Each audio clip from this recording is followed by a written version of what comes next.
Ignition sequence start. 5, 4, 3, 2, 1, 0. Liftoff.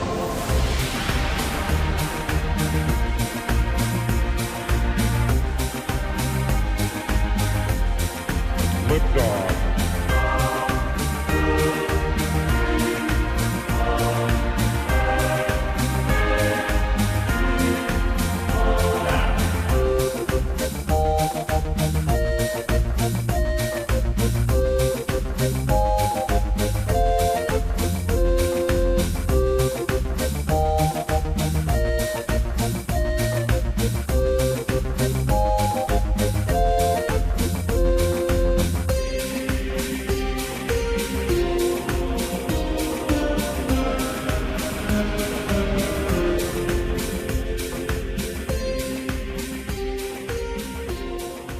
Today we're exploring two cards, the High Priestess and the Moon. I'm doing this because visual aspects of the two cards are linked, and also because I did readings around the two cards in the same place and at the same time. Before looking at those readings, let's explore the imagery of the cards. The High Priestess is the card of your higher self, your deep inner knowing, your intuition, that part of you which has the power to unite you with the divine light that lives within us all. With the crown of Isis on her head, she sits patiently on her throne. On her lap is the Torah, the Jewish law that contains all the secrets of the universe. She sits between the pillars of the Temple of Solomon, between B, Boaz, and J, Jachin. More than any other card in the major arcana, the High Priestess benefits from an understanding of her path on the Kabbalistic tree of life. The black pillar represents rational thought, while its opposite, the white pillar, represents emotion. To achieve balance in our lives, we need to acknowledge and reconcile these dualities. The High Priestess understands how to do this. She sits in the middle on the pillar of equilibrium. The crown of Isis shows that she can pass between the lower and upper worlds, as does the cross. The vertical line passes from the underworld through the earth, that's the horizontal line, and up to the divine. The High Priestess is fertile ground, symbolised by the veil decorated with the phallic date palms and pomegranates, a visual representation of ovaries filled with seeds. Just visible behind the veil is the limitless light, the sea of the unmanifest. The High Priestess asks you to sit quietly, meditate and listen to your inner voice. You know all the answers, you just need to ask the right questions of yourself. The crescent moon at her feet urges you to listen to your dreams. Your subconscious is active while you sleep, and recalling your dreams will help you along the path to enlightenment. The path that takes you from Tiferet at the centre of the tree, the sphere that represents who you are, how you define yourself in the everyday world, straight up the pillar of equilibrium to Keter, the sphere where our souls touch the divine within us.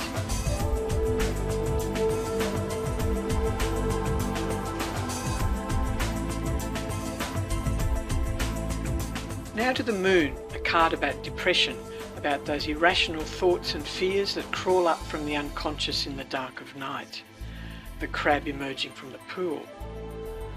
The sleeping face of the moon suggests an eclipse, the time when a dark new moon moves across the path of the sun, momentarily blocking its bright light. In other words, irrational fears surfacing in the night block your capacity for rational thought. It is said that the card of the moon reveals what the High Priestess conceals. The beautiful veil with its fertility images hanging between the black and white pillars of the Tree of Life is gone. The blue water, barely visible behind the veil, is now revealed, but the two pillars are white. The black pillar of the rational mind is no longer visible. In other words, there is an oversupply of emotion, two white pillars. All sense of balance has been lost.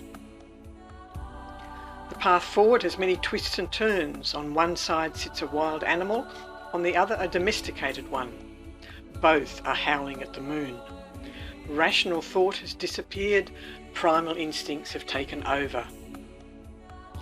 However, there is hope, represented by the yods falling to the ground. These are the tiny Hebrew letters which are said to inseminate all other letters.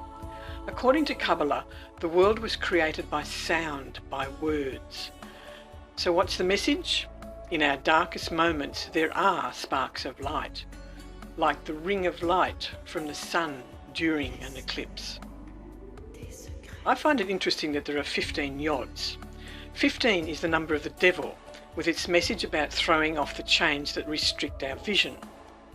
The chains are loose, more imagined than real, so here in the moon card we are being reminded that we have the power to lift the chains from around our necks and walk away. There is light in the darkness. The key to escaping the dark forces of the moon is to return to the balanced energy of the High Priestess.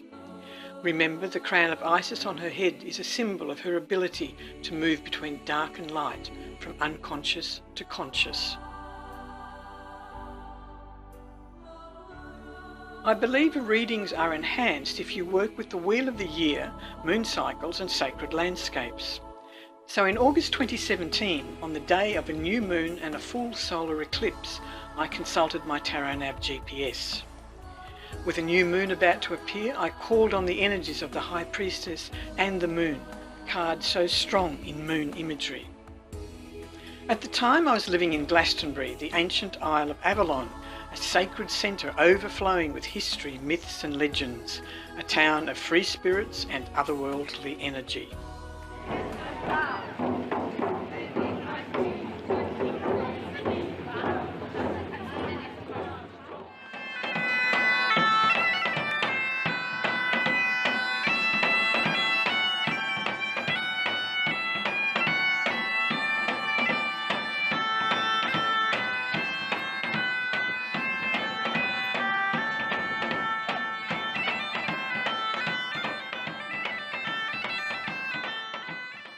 The Tor dominates the landscape of Glastonbury. The hill was once an island, the legendary Isle of Avalon, home to the Lady of the Lake and spiritual centre of the old religions. The Tor is the sun god energy of the sacred landscape. Below is the Chalice Well, the divine feminine moon goddess energy, the perfect place for seeking advice from the tarot at this time.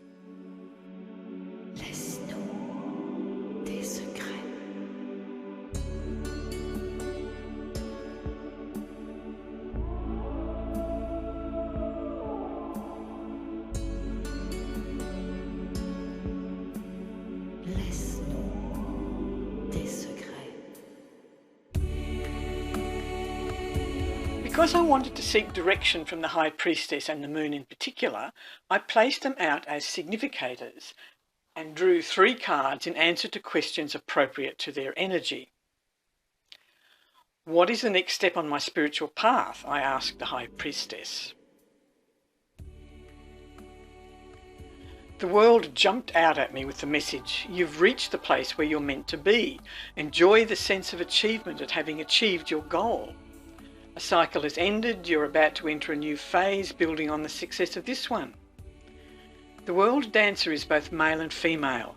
In one hand is the magician's white wand, in the other a second wand to represent the energies of the High Priestess. The dancer is complete, having reconciled all opposites in the journey that started with a leap of faith as the Fool and included encounters with other major arcana energies along the way. Strength reinforced the message from the world. The process of reaching this point on my spiritual path has shown me how much inner strength I have. Strength sits on one of the cross paths of the Tree of Life. The energy of these paths is strong since they are holding polar opposites apart. When you walk the strength path, you are walking a tightrope between extreme emotion coming from the white pillar and harsh judgments coming from the black pillar. Judgments that can be cruel because they are devoid of emotion. You have to be patient, to remain calm and strong in the face of the wild beast which could come at you from either end of the path. The woman on the Strength card is pure of purpose, her white robe. She has infinite patience, the infinity symbol over her head, and she interacts firmly but kindly with the lion, who recognises that she is no threat, that he need not attack. Quite simply, the Strength card was saying, you've discovered you have an infinite pool of inner strength to deal with anything the universe throws at you. Put the Nine of Wands with these two cards and the answer to my question about the next step on my spiritual path becomes clear. Stop looking for the next attack, the next ambush. Sure, you've been wounded along the way, the bandage on the guy's head, but now stand in your own strength, knowing that you're absolutely on the right path, that the sense of joy and contentment you're feeling at recent successes is well deserved, and you can look forward to further success. My spiritual path came into clear focus in 2013 when my spirit guide reminded me in no uncertain terms that on my deathbed in a previous life I had made a pact to come back in another lifetime to help keep the old ways going. That story is the subject of the video on the Hanged Man. Since then, my involvement with spiritual and sacred site tours in the UK has increased, leading to the success of the first Tarot Magic in Merlin's Britain tour a few months before doing this reading.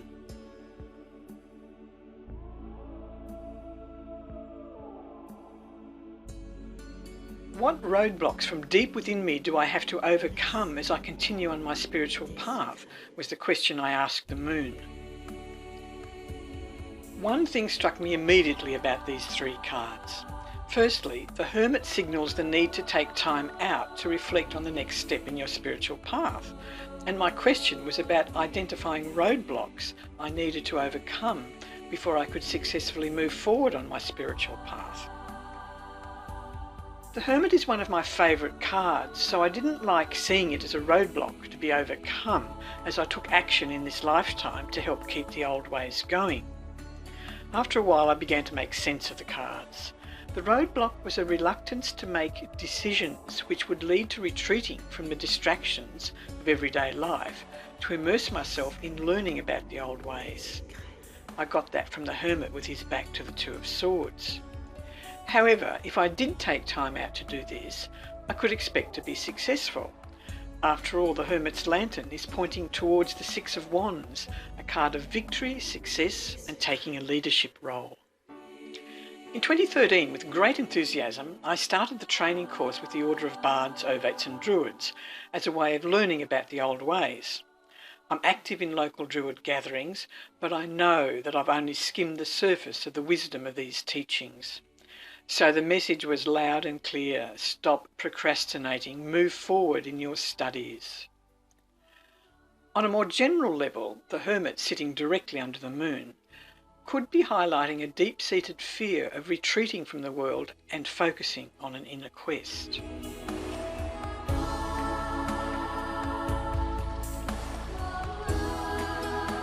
The High Priestess told me I was well and truly walking my spiritual path and that I should stop looking over my shoulder for the next problem.